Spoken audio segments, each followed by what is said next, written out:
That's the world that we live in.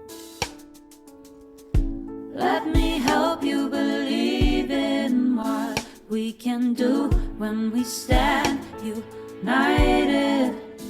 We are one with the world. We can make a brighter tomorrow. Together make a change. It's our life. We can't step back from what we know is right. So let's shine our light. Oh, let's shine our light. We won't listen to what they're saying. We know it's just love that we're giving to this place that we call our home. We can't change what's been done, but it's still our run. We are one with the world. We can make a brighter tomorrow. Together make a change. It's our life. We can't step back from what we know is right. So let's shine our light.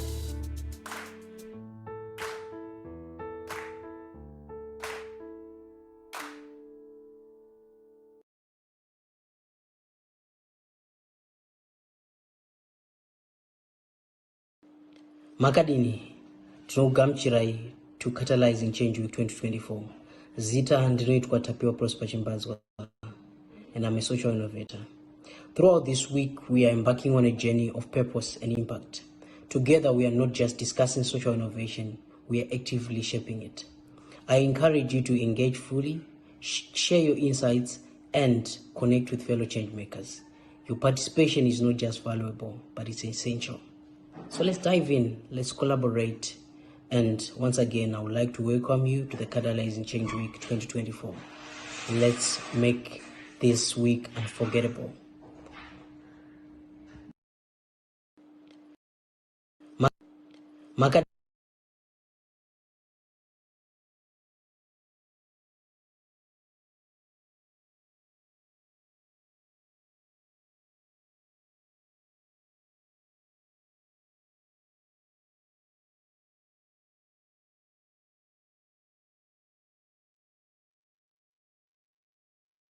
Hello, everyone, from wherever you are joining us from.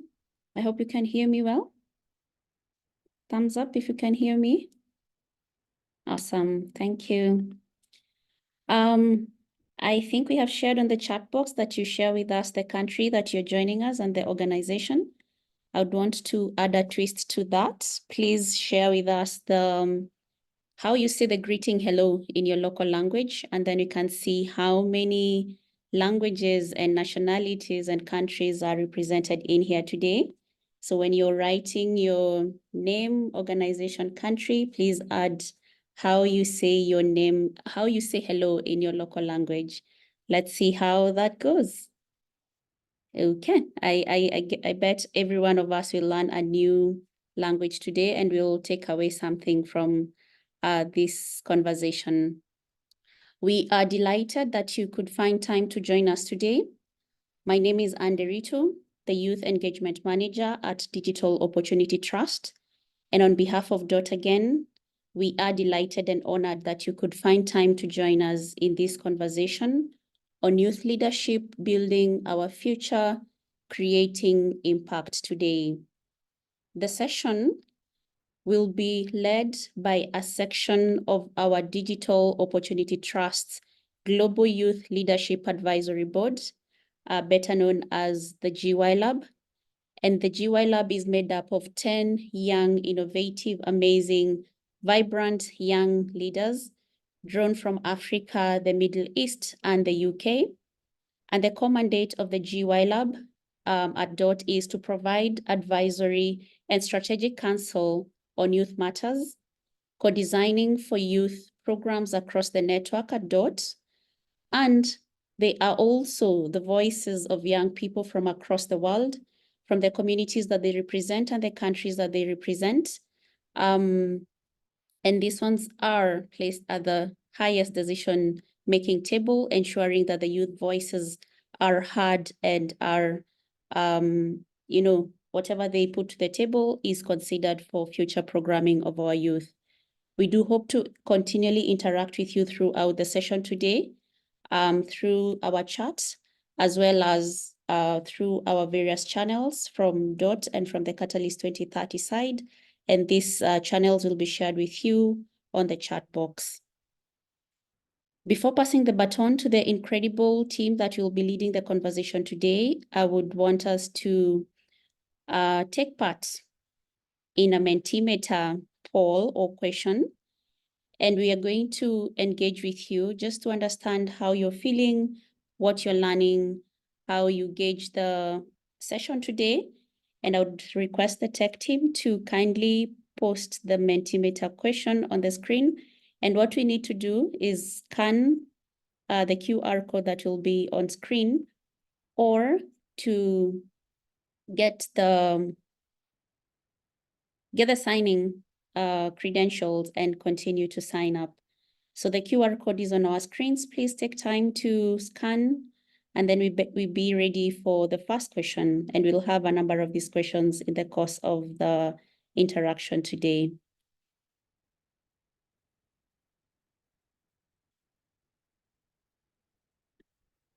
And so, to all of you joining us today, our audience, our first question to you is, what is your intention for joining the session today?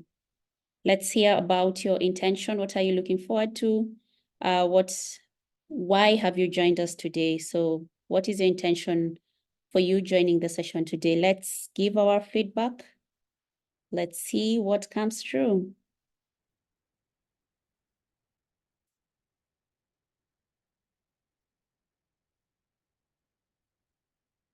To listen, to learn. Okay. Let's keep them coming. A number of us want to learn. I'm interested in all things youth, in all things youth. Okay, to gain new perspectives, to share your experience. Awesome, that is incredible. Listening, okay. Amazing. I think we are all here for different purposes, but we all agree that for whatever reason we are joining here, it is because of, one, being youth or working in a youth environment, or wanting to advance the youth agenda.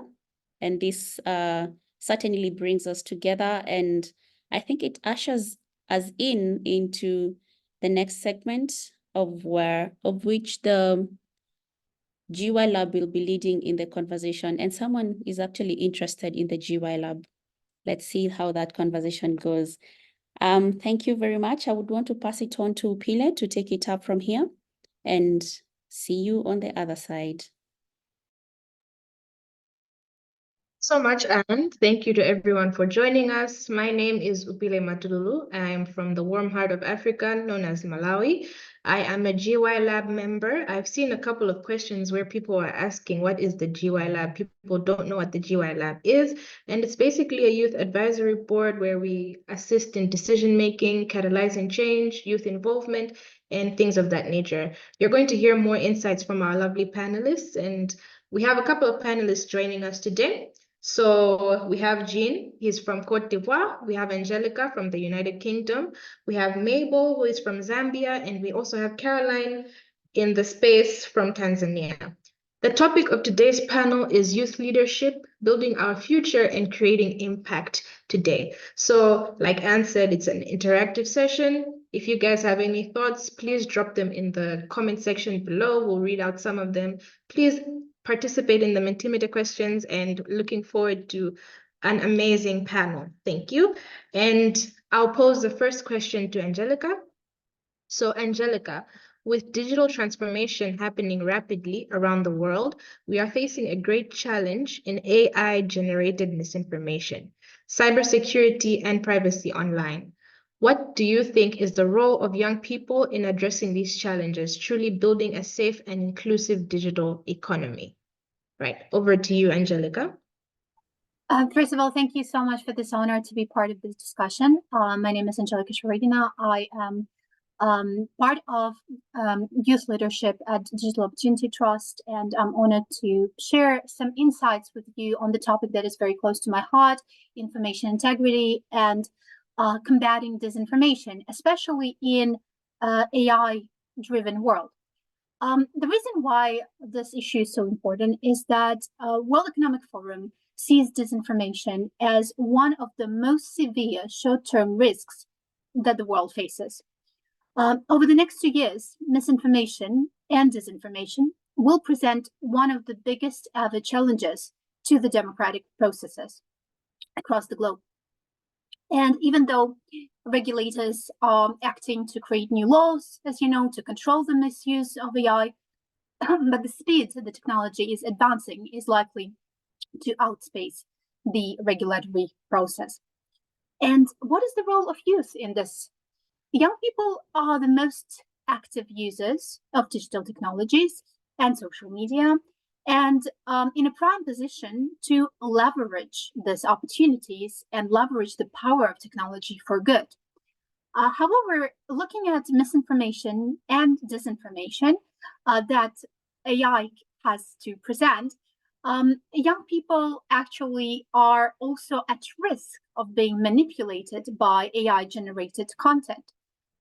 So by developing strong digital literacy and critical thinking skills, young people across the world can learn how to identify AI-generated misinformation, deepfakes, and other forms of online deception.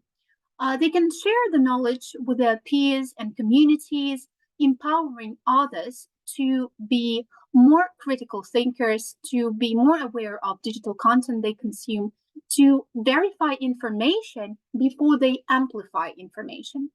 But one of the key issues is that we need to empower young people to do this, because often as early adopters of technologies, these young people can actually bring change to their whole, not only communities, but also each of them will educate their own families on this. Young people can leverage their digital fluency to actively counter the spread of misinformation online. And this can be done by actually creating and sharing factual, verified content. They can help provide accurate information to their network, creating so-called trusted networks. Additionally, young people can get involved in fact-checking initiatives, reporting suspicious content to the platforms, and advocating for stronger regulation policies around online safety and privacy. And we see a lot of examples these days of misinformation, disinformation being used to cause harm and to decept. And in such situation, we have to work together with youth all over the world. We have to work together with educators, youth, private sector, institutions, scientists, to create actual interventions that can help prevent disinformation from spreading further. One of the key strategies to counter disinformation is inoculation. Inoculation is basically being exposed to certain doses of fake news, fake information, so that when you encounter disinformation, you actually can identify it as soon as you encounter it. Through concepts like, for example, inoculation, debunking, fact-checking, and other strategies, young people can create powerful change. And the most important here is that youth need to be provided with opportunities to learn about this, because the risk of disinformation, we can look at this as a virus, because that's what World Economic Forum is ranking disinformation as one of the viruses that spreads from place to place, from person to person, just like a pathogen. That is why young people can actually become those early adopters, as well as people that create powerful change in their societies to counter negative effects of disinformation. And one of the other things that I wanted to mention is that young people can play a key role in shaping the future of the digital economy to be more inclusive and secure. And as the next generation of digital citizens, entrepreneurs, policymakers, scientists, they have the opportunity to ensure that these emerging technologies like AI are developed and deployed responsibly with robust safeguards in place to protect individual privacy and prevent its misuse. So, just to sum up my thesis here is I do believe in power of young people, and I do believe that young people just need to be given the right skills and the right opportunities to create those scenarios where they power change on a global level. And thanks to organizations like Digital Opportunity Trust, such opportunities are given, and especially connecting the communities of young people all over the world inspires this change and protects digital citizenship and protects them from negative effects of deep fakes, misinformation, and fake news. Thank you so much for this opportunity. Thank you so much, Angelica. That was extremely insightful. I learned a lot about AI. I'm really pleased with how you highlighted that, yes, we may have some difficulties that come about because of AI, but there's also a turnaround and there's a way that we can use this for positivity. So things like, just to summarize, safeguarding, having safeguarding places, having knowledge sharing, sharing of the digital skills as well as strong digital literacy skills. I think those are some of the ways in which we can combat the spread of misinformation, cybersecurity, safety, and things of that nature. I've also seen a comment in this comment box from Jacob, which says, I'm keen on hearing some of the leaders in this room's thoughts on adding responsible or ethical AI classes to K-12 curriculum. So I think this is also something that can be discussed in the comment section. What are you guys' thoughts? Please engage and let us know what you think about what Angelica has just said, as well as the question that I've just read out. And while we are doing this, we have another question for our panelist, Jean. So Jean, how can stakeholders, policymakers, and other entities collaborate in order to create an inclusive and supportive environment for youth leaders to contribute their unique perspectives and play an active role in driving global transformation? Over to you, Jean. And thank you, Pile, and greetings to everyone. I'm very happy to be here. My name is Jean-Désiré Kwasi. I'm based in Abidjan, Côte d'Ivoire. And greetings to my peer francophones that are there. Bonjour à tout le monde. As you know, young people have been most of the time just seen as people that bring like just ideas. And this question is very vital to all of us because it's going to highlight the importance of having young people in the decision-making process, and also as we are moving forward to create this generation that is generating impact. My collaboration or my contribution will be around 5 pillars that will definitely highlight the vitality of this contribution. The first pillar is to listen and empower.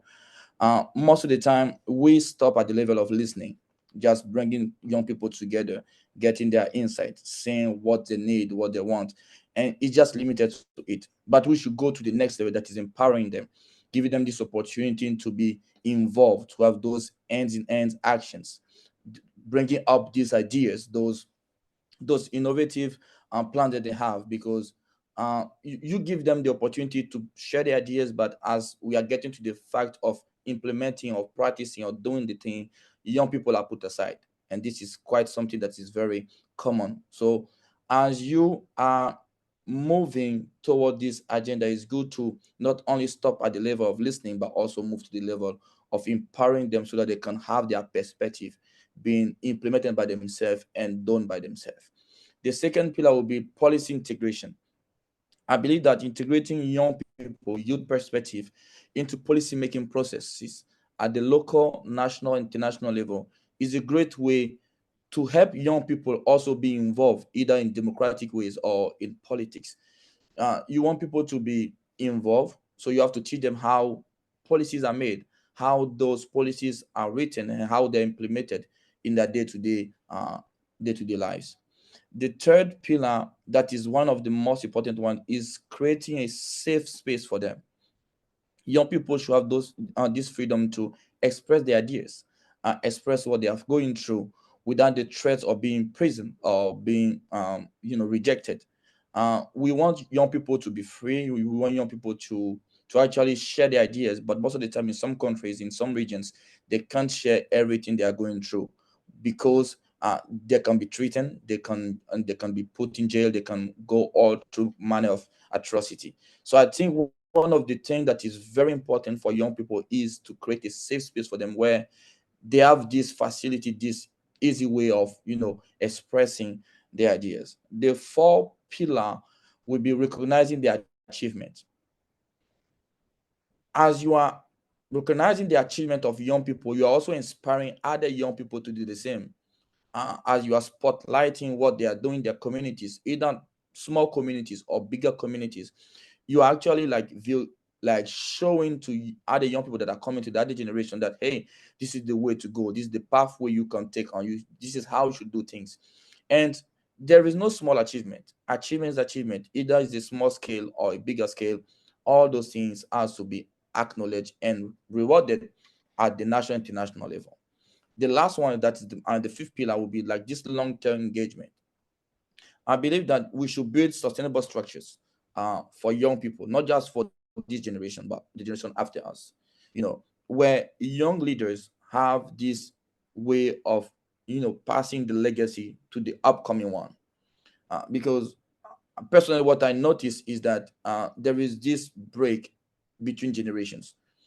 This generation will be doing something, they stop it, and the other generation will go to build another things again. So there's no this continuous working that is going on, but we have those breaks in the way. So I believe that as we are developing structures, we are working on policies, and we are understanding that young people are also stakeholders, because stakeholders is not just money, it's not just involving money, it's not just supporting innovations. Stakeholders is also ideas, and young people are, to me, considered as stakeholders because they bring what pops up, what actually brings in the change.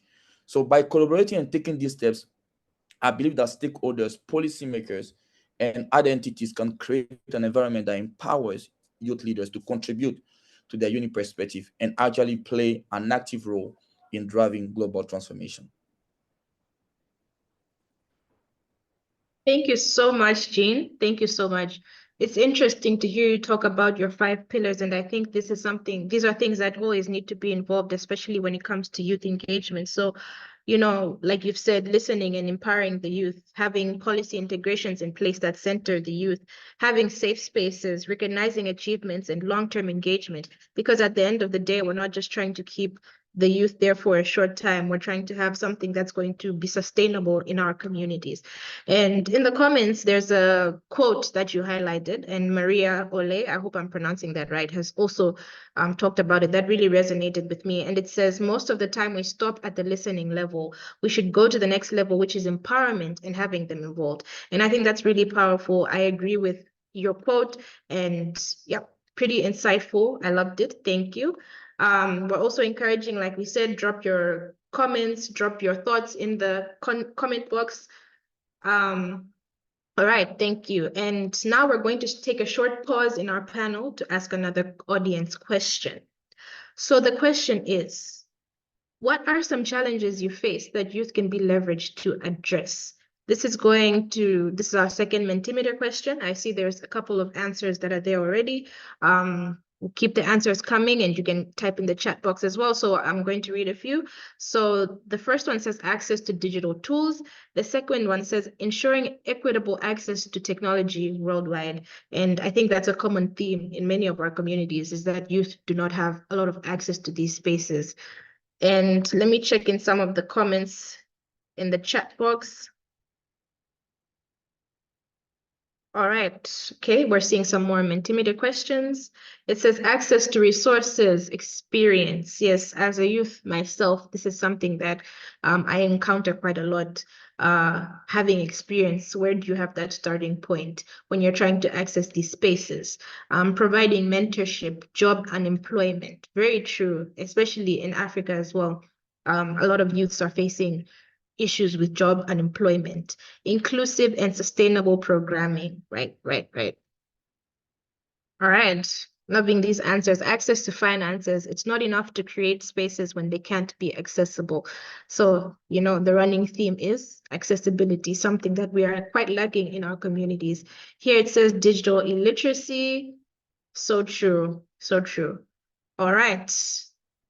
Thank you. I'm going to move on to the third panelist, Caroline from Tanzania. What are the biggest challenges facing youth engagement today? And what strategies do you have to employ? What strategies do you employ to encourage young people to navigate challenges and become active participants in their communities? Over to you, Caroline.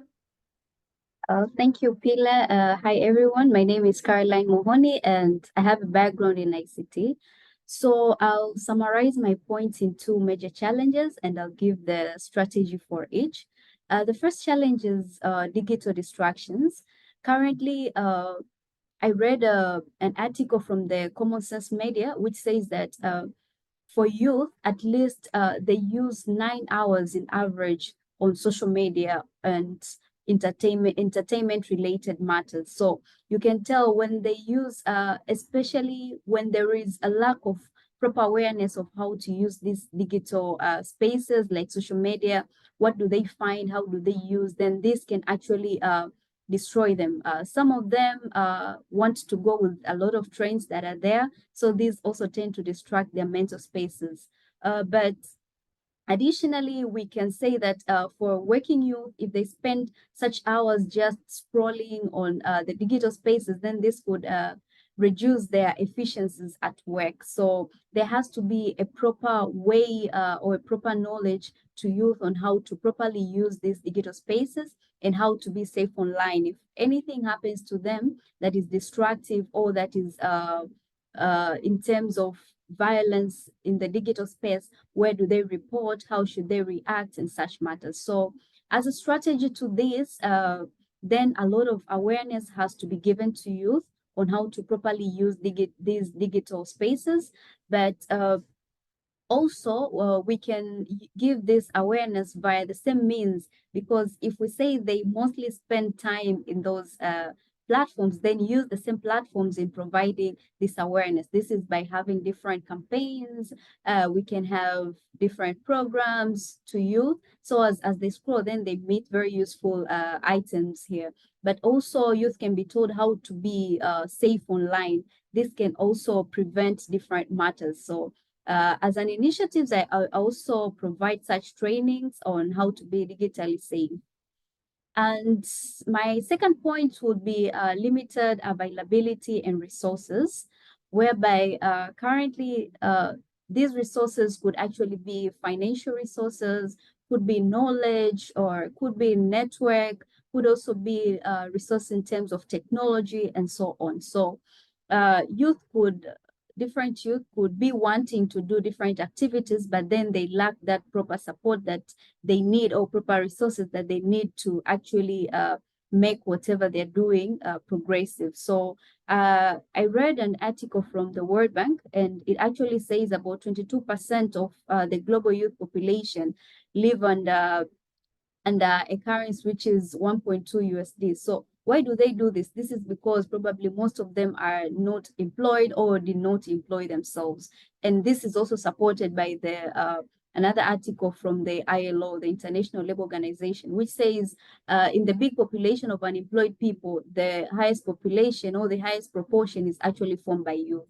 So we can see, I also saw from the Mentimeter people saying about not having not being employed, and that unemployment is a problem. So we can see the data also supports this. So this is because of lack of such availability of employment or different resources, whereby these youth could now actually employ themselves.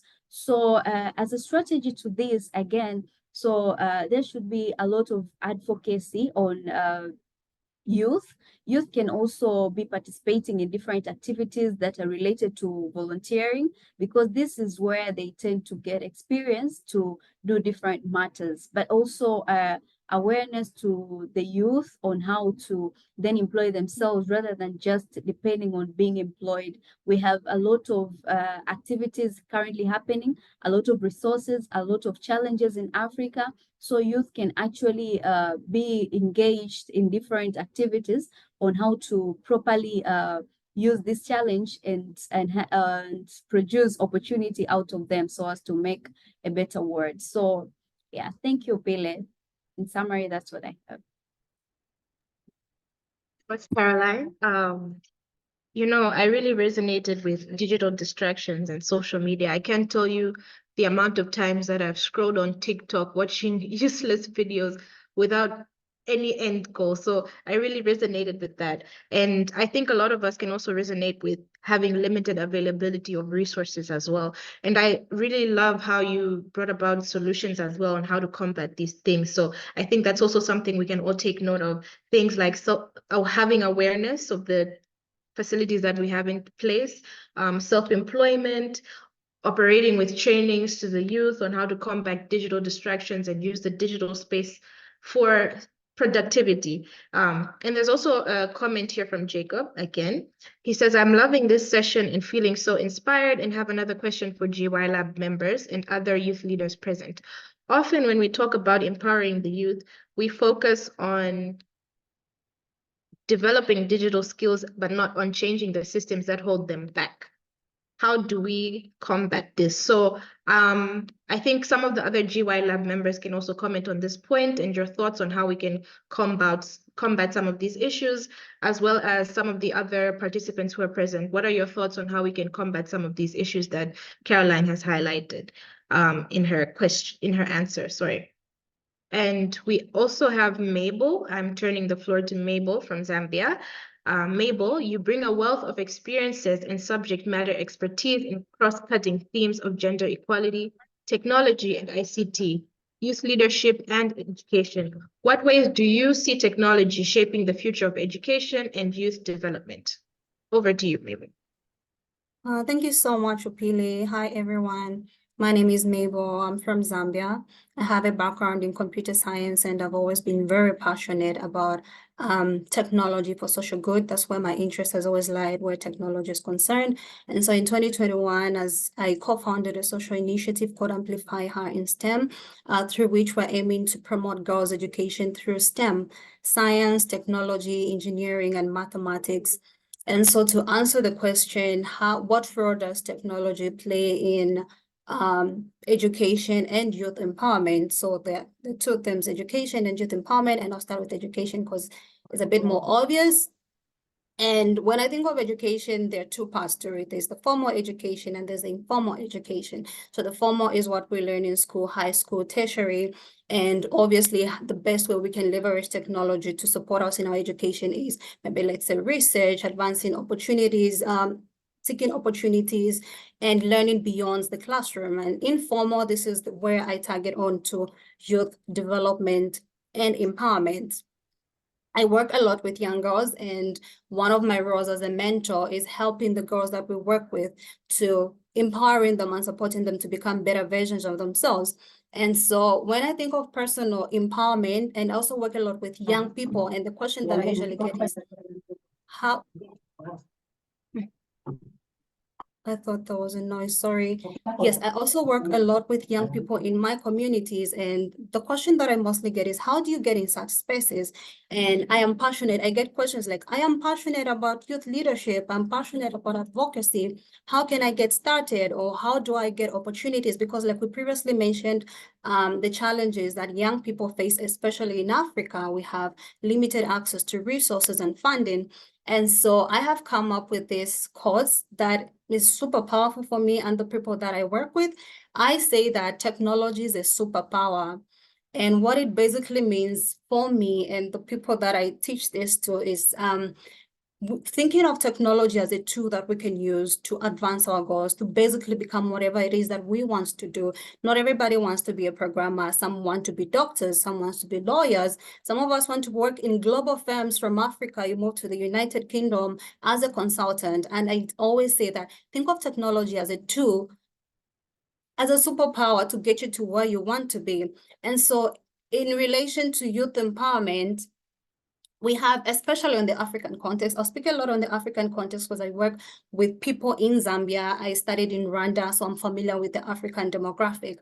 Young people, our young Africans are very passionate. They are ready for action, but then we're often held back by the challenges that we have discussed. Lack of limited resources and access. Mostly you hear funding. I have an idea of a social impact initiative, but I don't have funding. How do I implement this?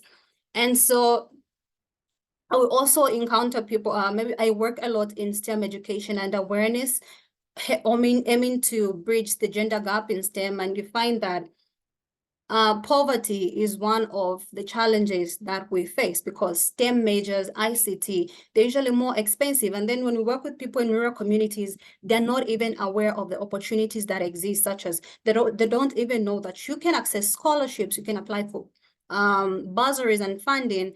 And so what I would actually also love to encourage us in terms of youth development is encourage everybody on this call, myself inclusive, is just to set goals.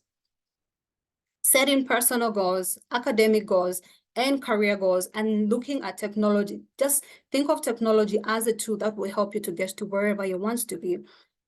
For example, you want to advance your studies. I don't know, I'll just give an example. I'm currently, I'll take you back to 5 years ago. I was just very passionate about gender equality. I wanted to help girls in my community to access opportunities in education. And I just wanted, especially girls in rural communities, for them to think outside of the box and just see life beyond what they currently see in rural communities. And so I was just passionate. I had never volunteered before. I didn't know how to get started. I set goals for myself. I told myself I wanted to do this and that. I wanted to work in policy and advocacy at some point. And so I turned to the internet, which was the resource which is part of technology, and just educated myself. Nowadays, you can learn anything online. As much as technology is harmful in a way, the cybersecurity issues that we have to be aware of, the distractions, there's also an increase in cyber crimes. We have to be careful on how to use technology, but there's also a really positive side of it, which we can use to advance ourselves, advance our skills. I had to take courses in communication that could help me with public speaking and also to write better grants. And I had been, through my my initiative, I've been able to secure about 3 grants from international organizations and none from my country. So, and I would also just love to talk on the question that it's a question that was posted in the chat box to say, curious if the panelists feel young people they work with feel the agency to be involved, and how do you support them to step in when the world tells them their voice or actions doesn't matter? So for my own experience, I've encountered 2 sets of people, young people. There are those that are very passionate, but they just don't have the opportunities, they don't have the resources.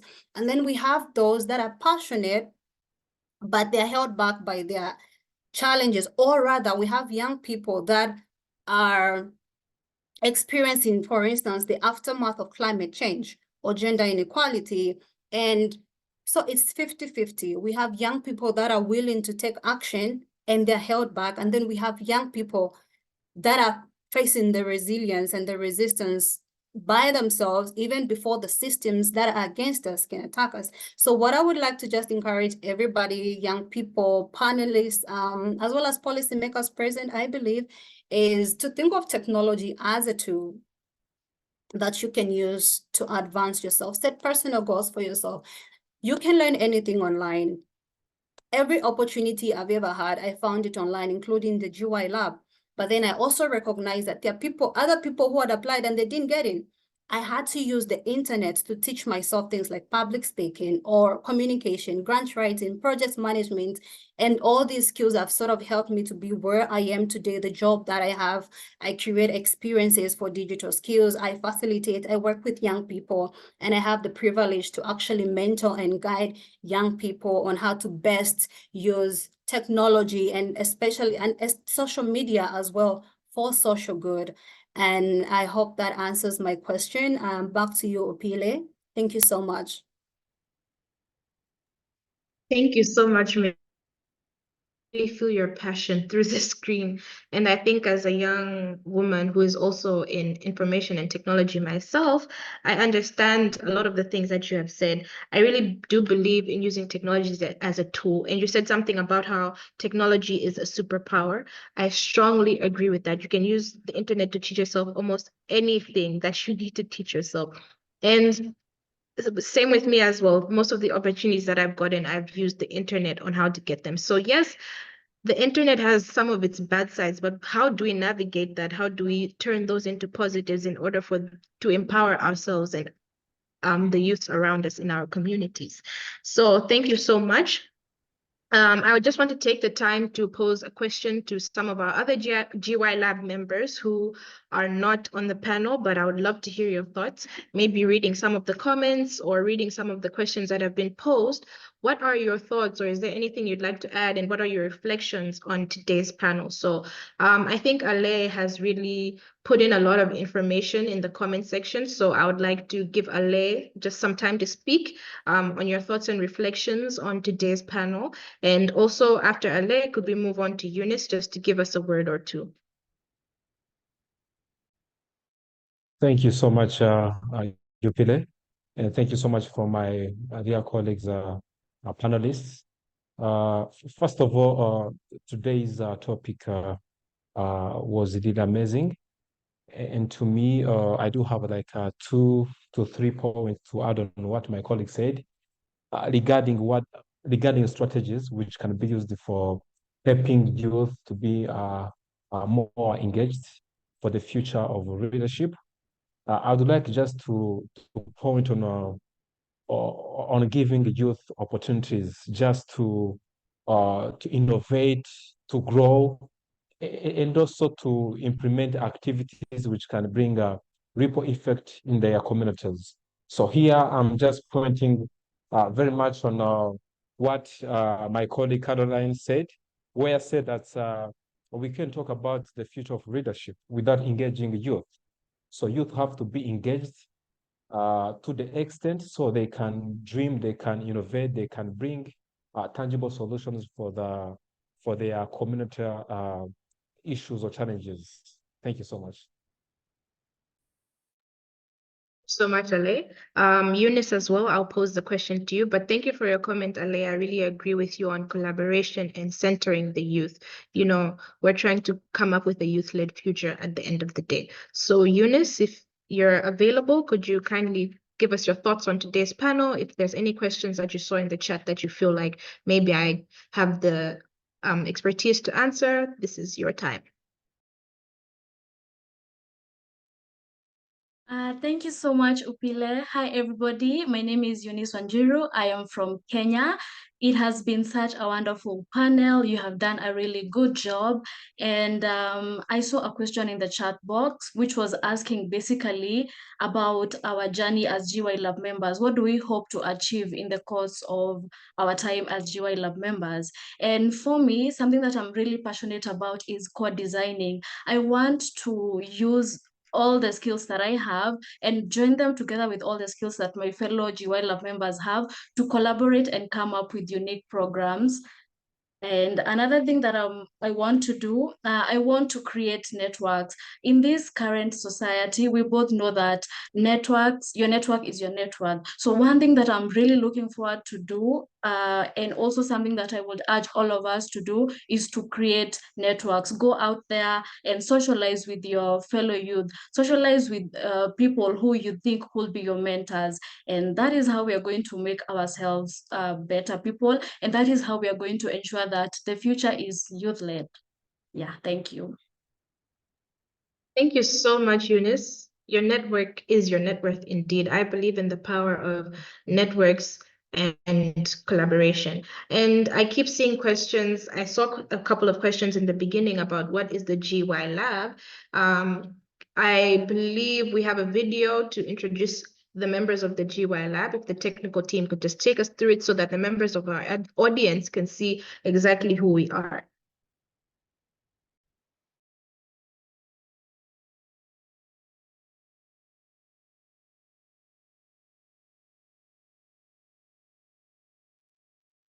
If I could just share my screen, that would be great. I can share the video.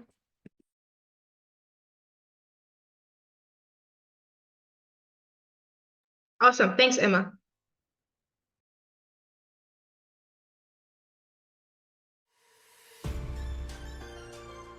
Hey everyone, hope you're having a great day. My name is Wad Ahmad, and I'm from Jordan.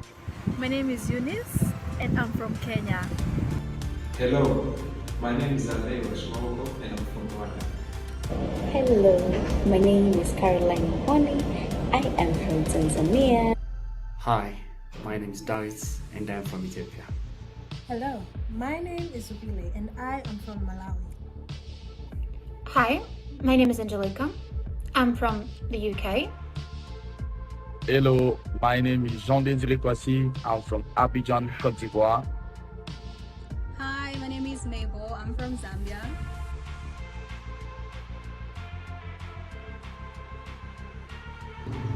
Impact. Co-designing.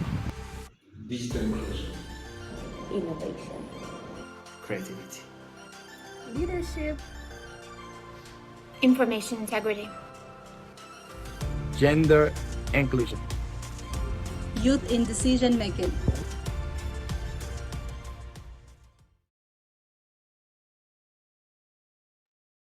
Thank you so much for the video. I believe that gives an insight of who the GYLAB is, what our passions are, and where our interests lie. And as we wrap up the panel, I have a final question to all the panelists, and this is, as DOT's 2024-2025 Global Youth Leadership Advisory Board members, what are you most excited to take forward with DOT? So I'll start with Angelica, and then we move on to Jean, Carol, and then Mabel. Thank you. I'm very excited to be part of DOT and to promote digital literacy, critical thinking, and importance of information integrity within communities. So Angelica, over to you, Jean. Yes, so to me, it's going to be like a great opportunity to foster young people like GS and bring them at the decision-making table, and also, promote gender inclusion for everyone to have a word to say and a free space to express their ideas. Thank you. Caroline?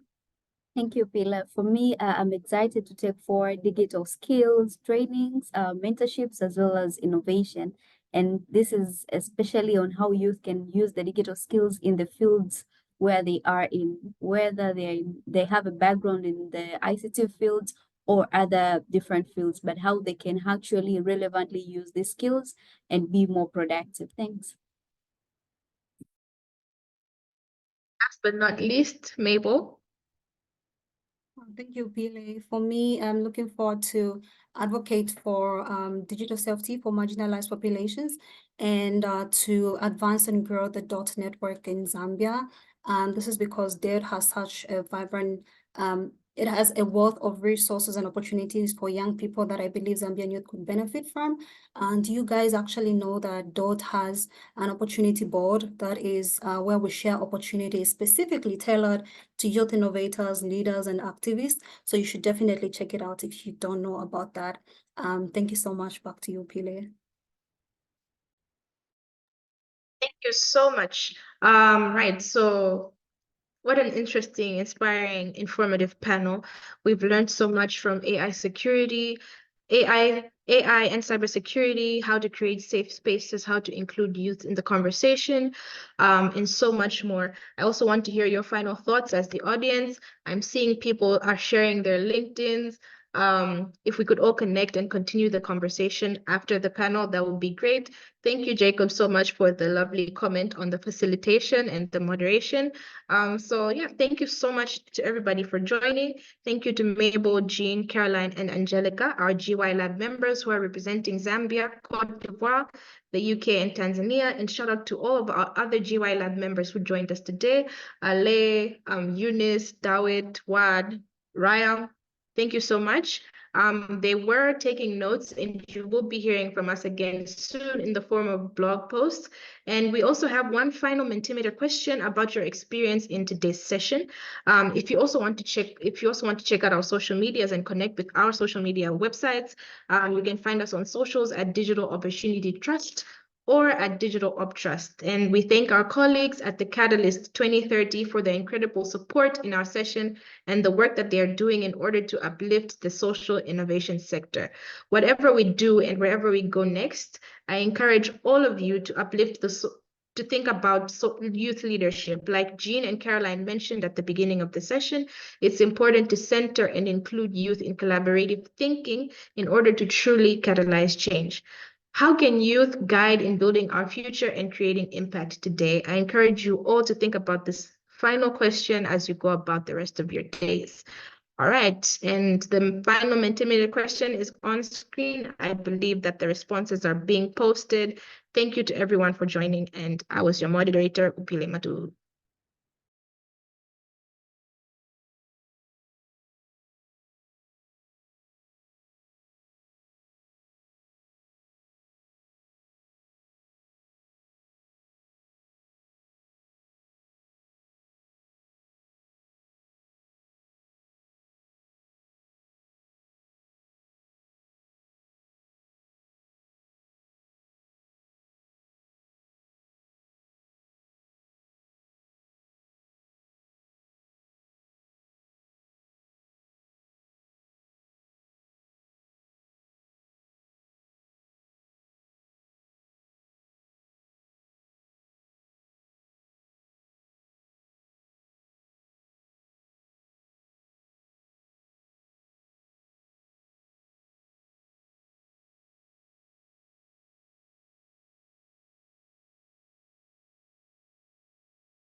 And thank you so much from Catalyst 2030 for all of you for being here and for joining this insightful session that has generated so much energy, great ideas, and exciting cross-pollination.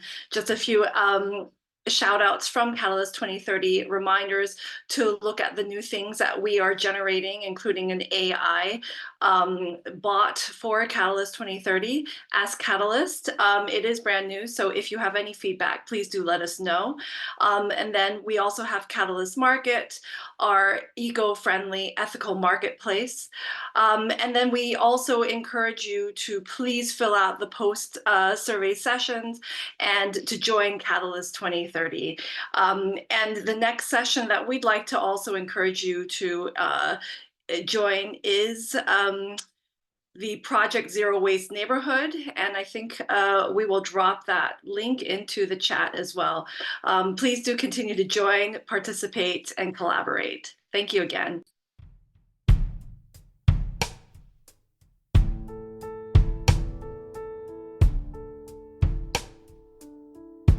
This is just the beginning.